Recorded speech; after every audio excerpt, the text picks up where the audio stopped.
our emotions are part of us. Whether it's anger, sadness, whatever, our emotions are part of us. And I feel that when we label our emotions as negative, because they're a part of us, we subconsciously label ourselves. You're listening to the No Labels, No Limits podcast with best-selling author Sarah Box. We focus on the mantra, no labels, no limits, no excuses. And now, without further ado, please welcome your commanding coach with plenty of chutzpah and heart, Sarah Box. Welcome to another inspiring episode of the No Labels, No Limits podcast. I'm your host, Sarah Box. Today, we are joined by Erick Pettersen, founder of Divine Soul Sanctum, a movement dedicated to supporting trauma survivors on their paths to healing and authenticity. And Erick's life story is a testament to the power of transformation and resilience. You know, what Erick is going to share with us is something that I hold dear in my own daily living, is really watching those trigger places. What's going on? Where did it come from? How do I release it? And just be more who I am in the moment. And the more I've learned to do that over time, the better life is. So with that, let me formally welcome today's guest, Erick Pettersen, to the podcast. Hey, Erick. Hi, Sarah. Thank you so much for having me today. I appreciate it. Well, I've been looking forward to this conversation with you, but I want to start a little bit in the past, because you say that post-college, you journeyed to Boston with a leap into the unknown, and you were so wealthy, you know, you had a couple of grand period, not a real big plan. Yeah. So can you talk about how that journey impacted those experiences impacted your approach to both risk and personal growth, and kind of where you are today? Oh, wow. That's an excellent question. Actually, it impacted me as far as a risk, personal growth, quite deeply. Number one, because I only had $2,000 in my pocket when I moved out there. But I was so determined that I was going to go up there. Because I had people, back home here in San Diego, where I've now relocated back to, that said, "Oh, you'll be back within 6 months. You won't make it," and all that. But I moved out there. I found a place to live. I lived out there for 2 years. Then I decided that I wanted to come back to San Diego. But it wasn't just the move that impacted me as far as personal development, taking risks, and all that. One interesting story is that when I was out there, because I actually started out, I lived with a couple up in the Salem area, and I had taken the train down to Boston to meet a friend, and we were hanging out together until probably about 12:30. And then I just told her I need to get back to the train station. I need to catch the train back up to Salem. And so I got on the subway, went to the train station, and I walked into the train station, and all of a sudden I looked around, there was no one there.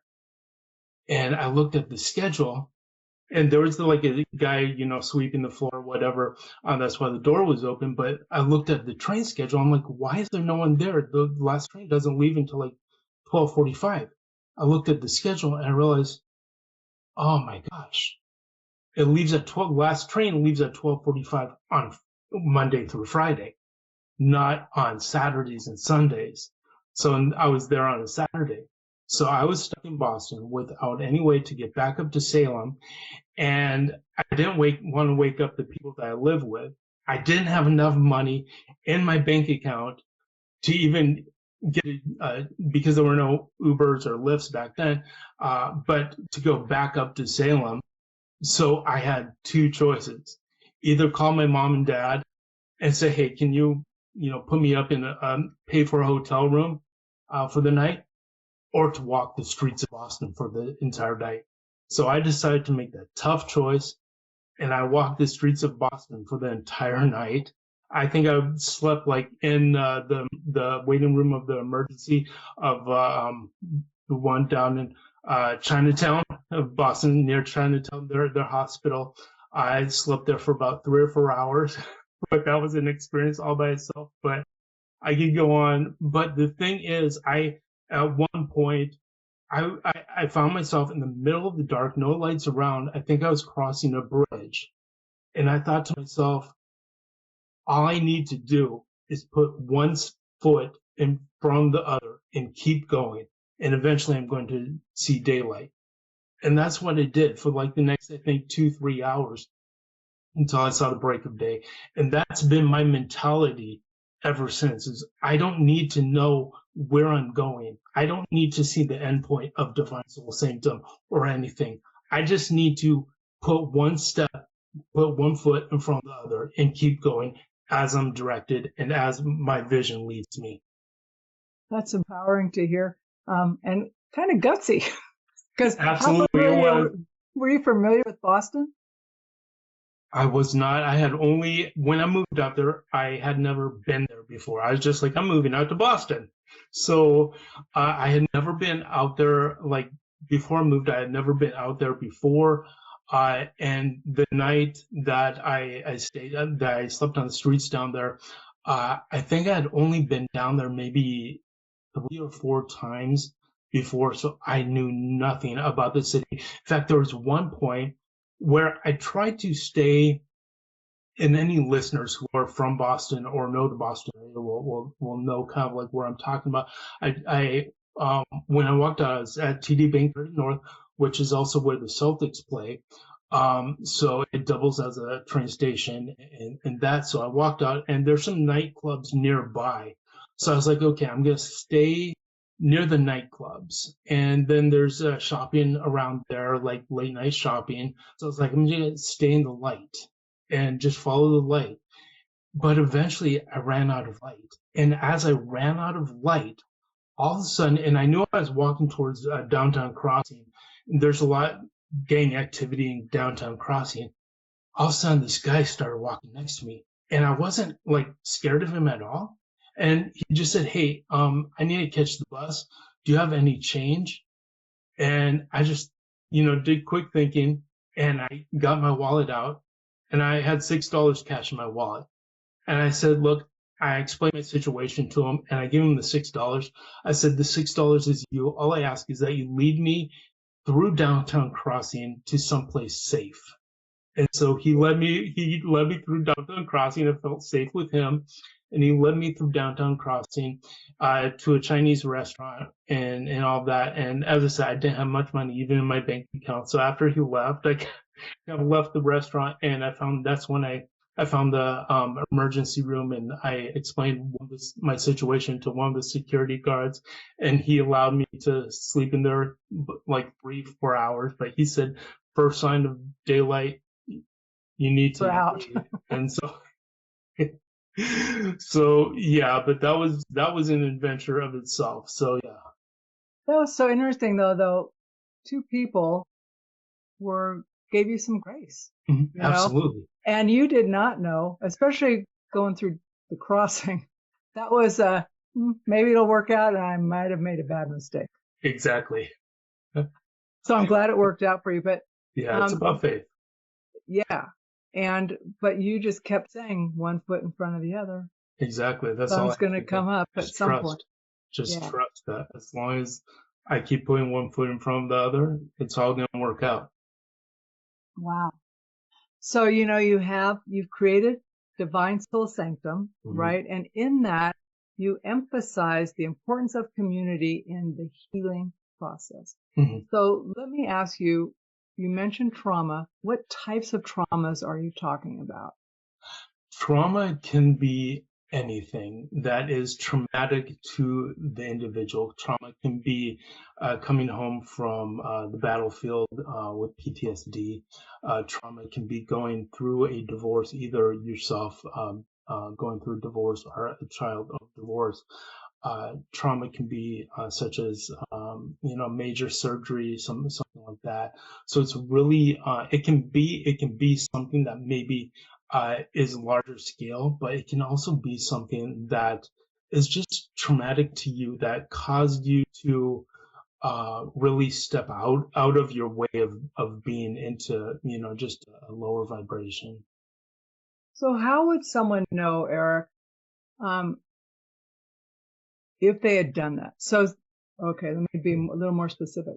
So someone doesn't know they've experienced trauma, Mm-hmm. but then something has happened. It's kicked them out of where they were in that moment to a different state of lower vibration. Right. But how do they know that? Other than maybe they're acting different than they were. How do they know that's what's happened to them? That's a really good question. As far as trauma being embedded in a person in such a way that, and I think that really speaks to us as a society so much, because I think so much we've normalized trauma to the point where it's almost become unrecognizable, and I feel that so many people are they're reacting out of trauma, from a place of trauma, um, but as far as like recognizing it, I honestly, for me, the way I started to recognize it, like for example, and I had a lot of childhood bullying. I was bullied a tremendous amount when I was in going from like elementary school through high school. It wasn't until maybe about 8 years ago that I read Daring Greatly by Dr. Brene Brown, that I realized that I had developed a shame identity throughout like my entire life, because of that childhood bullying. It ingrained in me, that I should be ashamed of who I am, of what I've gone through, and all that. So I think it's different for everyone. I don't think anyone really just, and for me, I knew I went through the childhood bullying, but I didn't realize how much that childhood bullying had impacted me 20, 30 years later. I thought I had like let go of all of it because, it ended. But it was reading Dr. Brene Brown's book that led me to that awareness. So I don't think, coming to the realization, I don't think it's about, just one day waking up and realizing, oh, I went through that trauma, I feel this way. I think it's more about just a knowing that there's something more, knowing that there's a better life out there, that you can be a better version of yourself, and just decide, you know what, I'm just going to start searching. I'm going to start looking. I'm going to start doing the deep work. And, you're never done doing the deep work. I'm not done doing the deep work. Nor am I. Yeah, exactly. It's an ongoing journey. So yeah, I think for everyone, it's about finding those people, those voices, surrounding yourself with those people, those voices who maybe can lead you, who can guide you. Maybe not necessarily personally, but through through the podcast, through the content, whatever else. And just one day it's gonna click. And that's a big thing. With me, the shame identity was a big thing that clicked. But then there's things under the surface that it's like, oh, you find new things every day. And then, when you find them, you're like, okay, I can get rid of this, I can get rid of that, and, work on those things. And so, yeah, but I think it's becoming aware by surrounding yourself with those voices and that. So is that why you say that community is so important in the healing process? Yeah, exactly. Exactly. Is, I think the aspect of community is that when you just do life on your own, when you try to go through it, through the process on your own, the healing journey is so much more difficult when you have a community, of people who can make you aware, who can help you along, and you think of think of yourself like when I was walking those Boston streets at night. I didn't know where I was going or anything like that. I had to trust in myself to put one foot in front of the other. But just think of how much easier it would have been if I was walking with a group of people who were from Boston, or maybe not even from Boston, visitors to Boston, and some of them had flashlights. This was back in the early 2000s, so you didn't have the flashlights on your phone back then, but maybe someone was carrying a flashlight. So yeah, that's the power of community within healing. It's just walking with others along the journey who maybe have insight, who maybe have tools that you don't necessarily have. How difficult was it for you to share that with people? So you start to have insight, you start to recognize the bullying, the impact it's had on you, on your shame. How difficult was that, if it was difficult for you to reach out to others and share that with them and invite them into your community? Once I realized it, because my personality, I'm the youngest of six. So my personality is, I can prove to everyone that I can do this on my own. I can, and that goes to anyone who's the youngest child, I can prove I can do it myself. So I think I have that mentality where it's mentality that if this is what I need to do to get from point A to point B, I'm going to do it, and nothing's going to stop me. So as far as releasing that shame in my life, it wasn't really a struggle as far as sharing my story about the childhood bullying, and it goes back even further. I'm a brain aneurysm survivor, and that's really where the bullying and the shame came in, because I was the kids who bullied me because of my differences from the brain aneurysm. That's why they started bullying me. And so I learned, well, my brain aneurysm, what I went through, is something I should be ashamed of.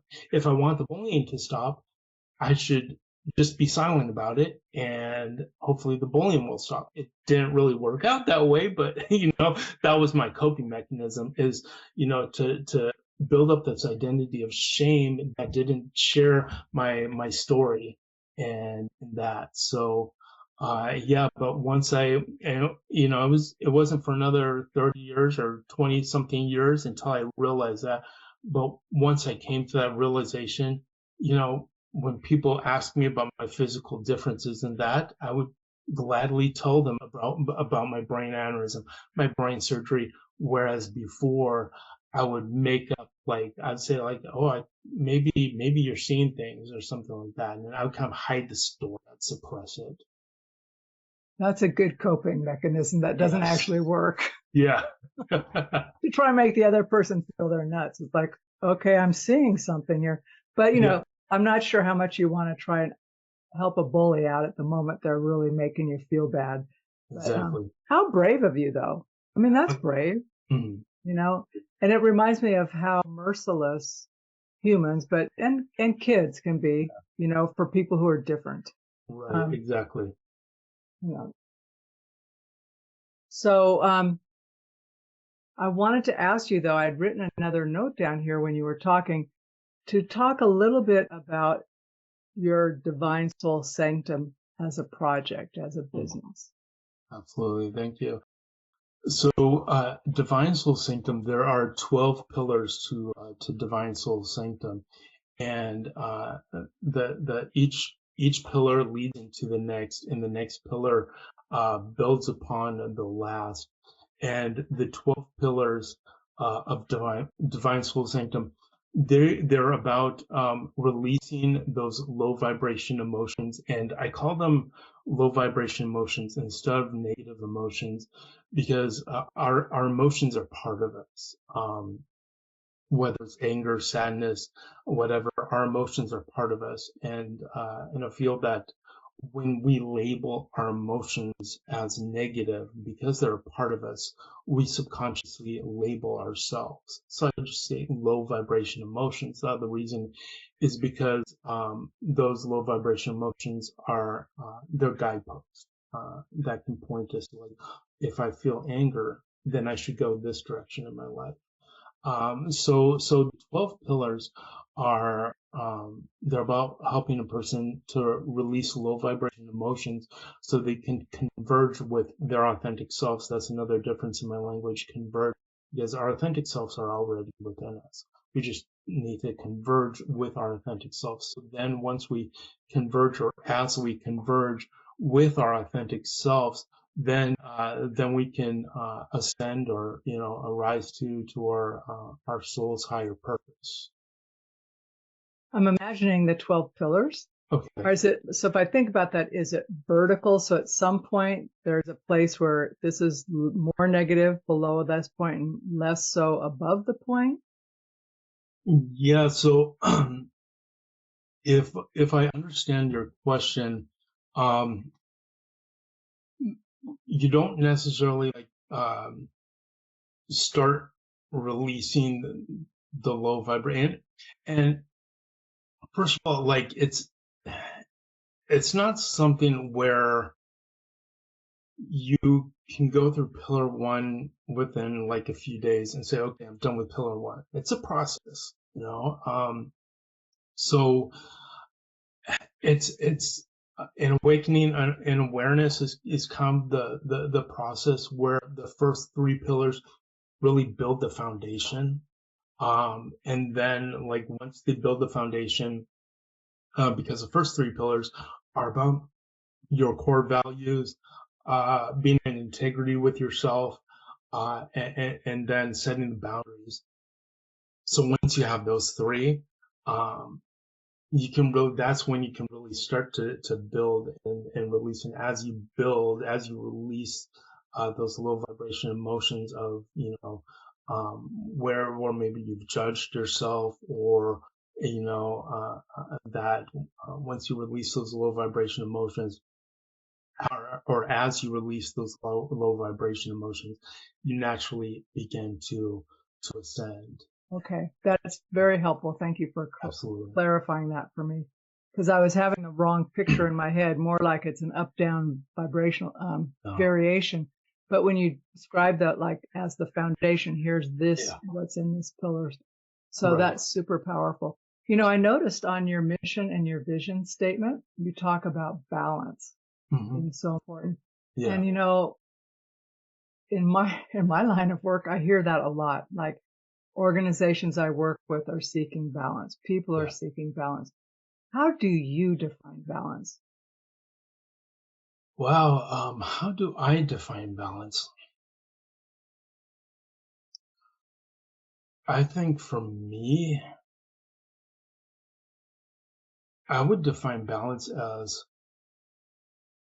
removing the distractions and removing the energy leaks, as I like to call them, in your life, so that you are able to stay focused on your mission, your vision, your core principles, your core values, and that, and to give you an example, that's one of the from my brain surgery.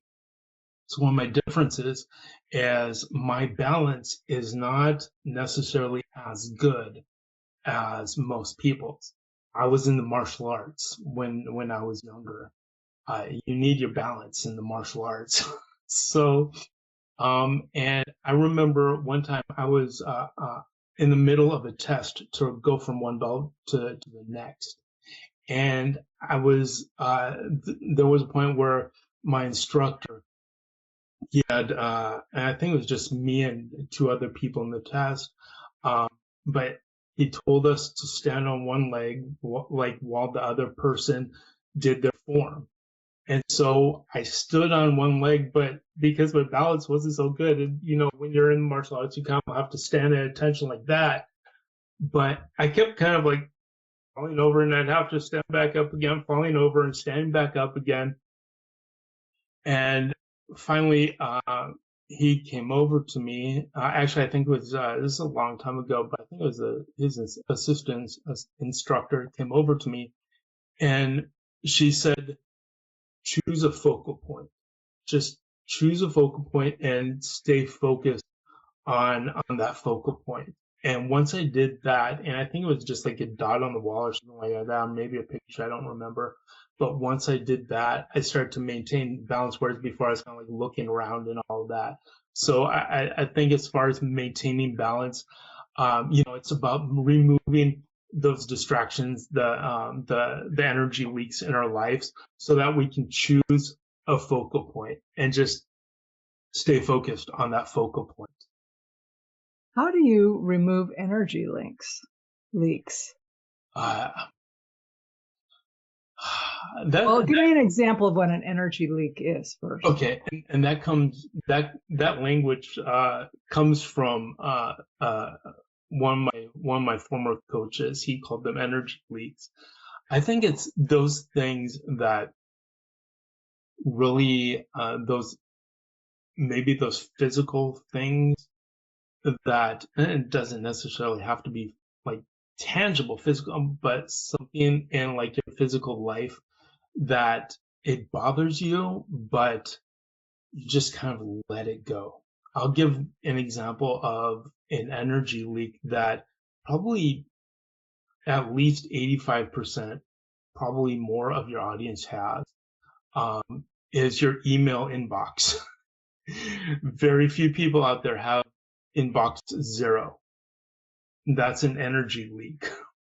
But it's an energy leak to have an inbox at 0 or not? No, the opposite. When you have like hundreds, thousand, I think that's like I think that's like the energy leak that's one of the things where subconsciously people think of like, I need to go through and I need to get rid of my emails. It's like the distraction, the mental distraction, or it can be something like you have like a dirty kitchen or something like that. Or I think like those things that it's a distraction where it drains your energy and that. And so, those are things in my life where I try to keep my room clean, my house clean and all that, because I know if I don't, like, it's going to be an energy leak. I might not consciously think about it, but it's one of those things where unconsciously it's just going to be nagging at me.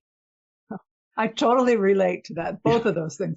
Because like I've gotten really fast. Like I say, I pretend I'm going to delete them all. Like I select all, and then I go through. You can stay, you can stay, you can stay.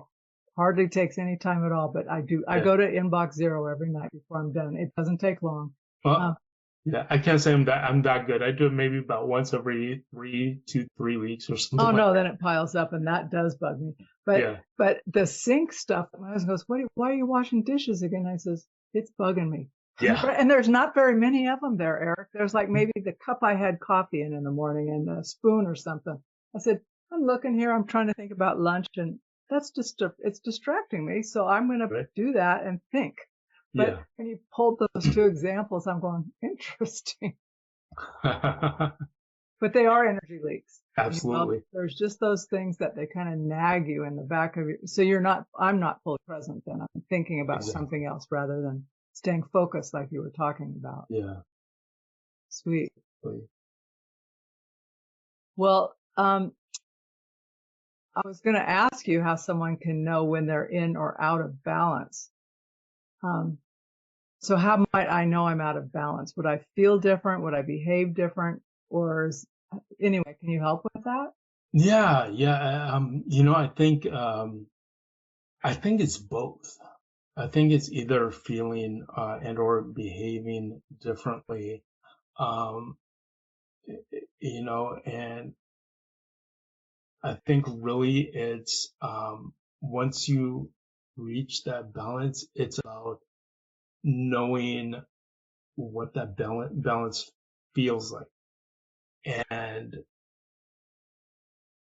then the more you know, the more you maintain your balance, and you know what it feels like, you can become more aware of when you're not, and again, this is going back to coaching language, when you're not in your way of being.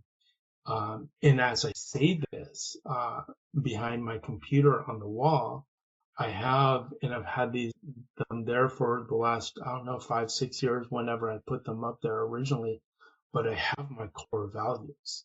And below my core values, I have written a sign that says, are you in your way of being? And so every day, like as I'm sitting here on my computer looking at them, I see that. And even though I don't like necessarily stare right there, subconsciously, like it's, There. are you in your way of being? And that's about, just knowing when you're in balance and that, and, every once in a while say, you know what? No, I'm not in my way of being. And I can get back into my way of being. So I think as far as that balance, and that, being a feeling, being behavior, and that, uh, um, and I love I can't remember the title of the book right now. It's one of Brendan Burchard's books.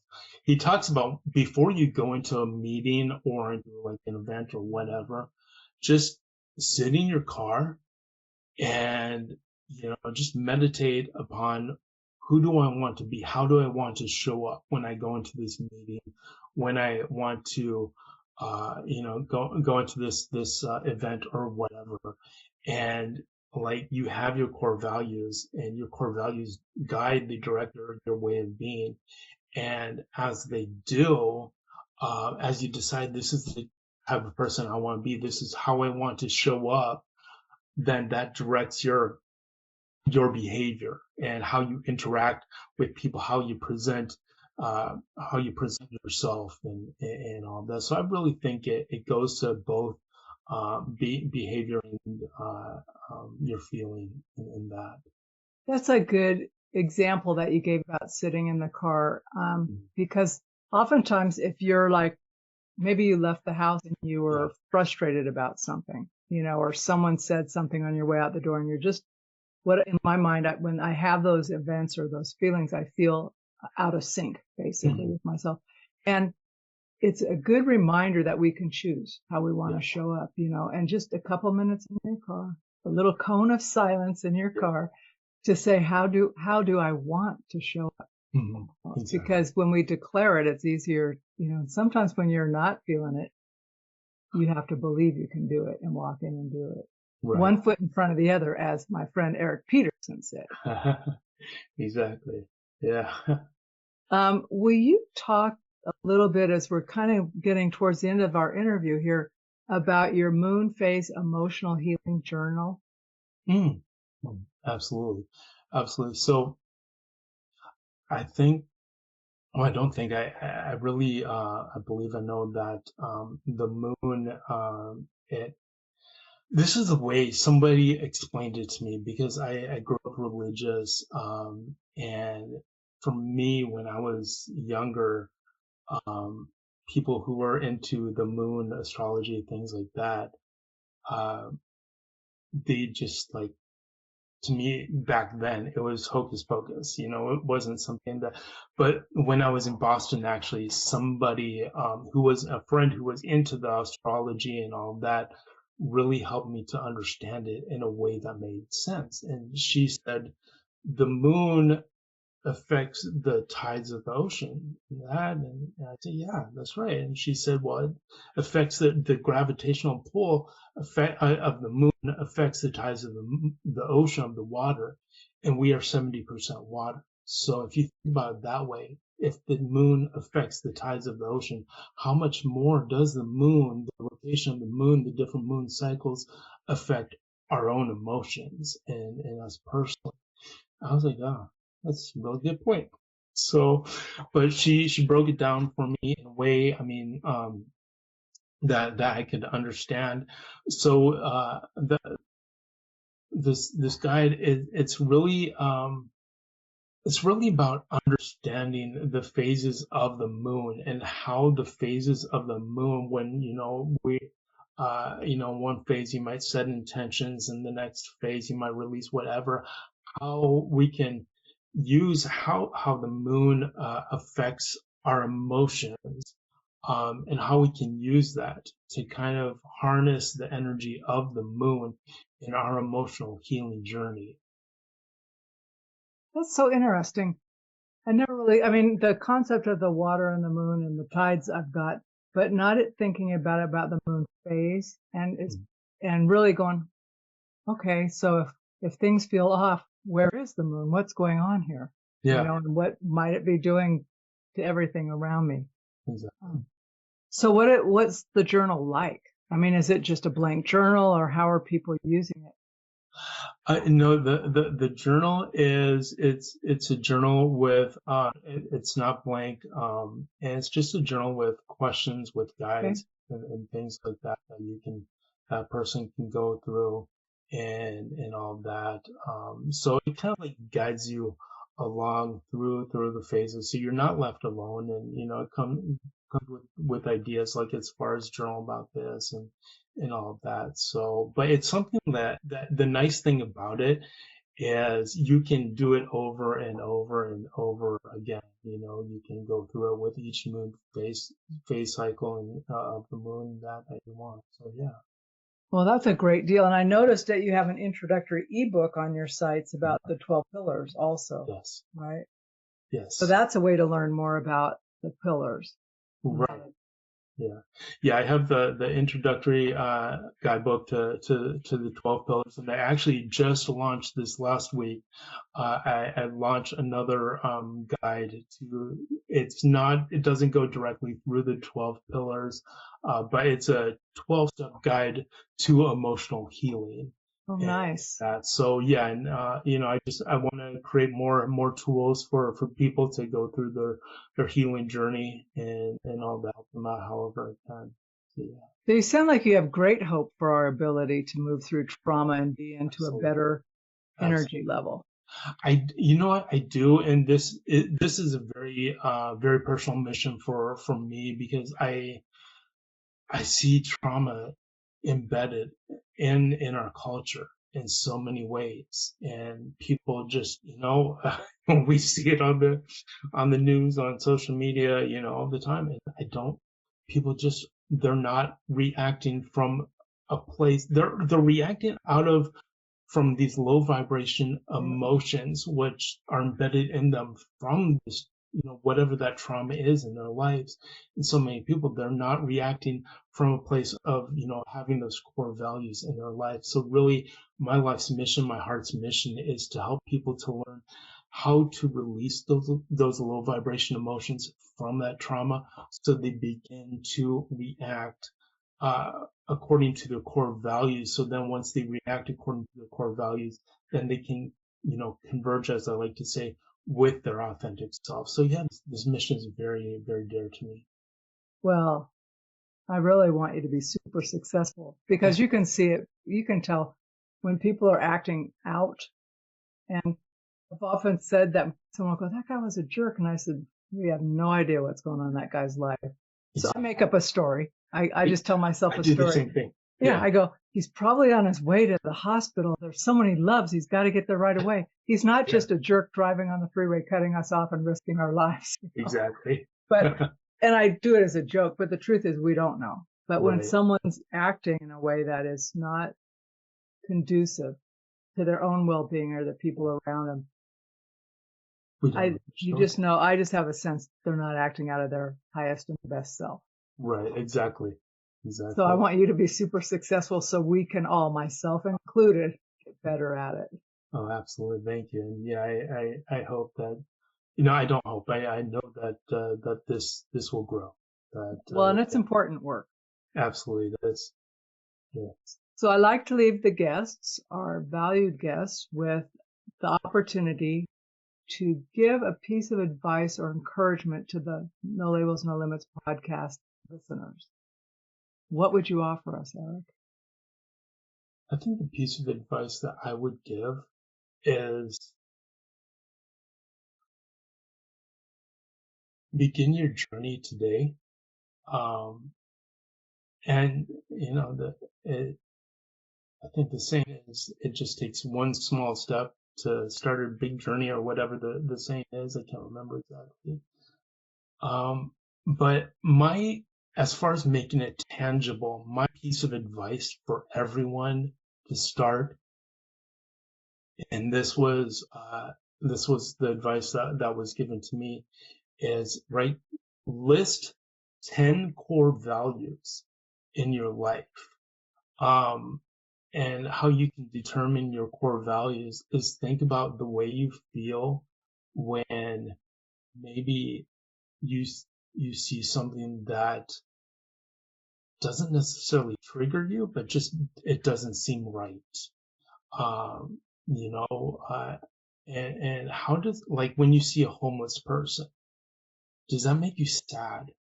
Maybe one of your core values is compassion, but I would say just be aware and come up with 10 core values. That's the first pillar of Divine Soul Sanctum.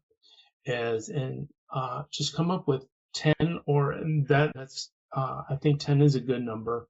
It can be 5, it can be 3, whatever, but I like 10. 10 guiding core principles. And then once you come up with those 10 guiding core principles, come up with a definition of why it's your core principle, and then come up with just a one sentence about how it's going to show up in your way of being. And once you have those 10 core principles, and you're able to define those core principles as well as how they're going to show up in your way of being, then it's going to become a compass to your life. And you'll be able to sit in your car or wherever, or just in your room, or you're going to say, at the beginning of your day, you're going to be able to say, how do I want to show up today? When you're going into a meeting, or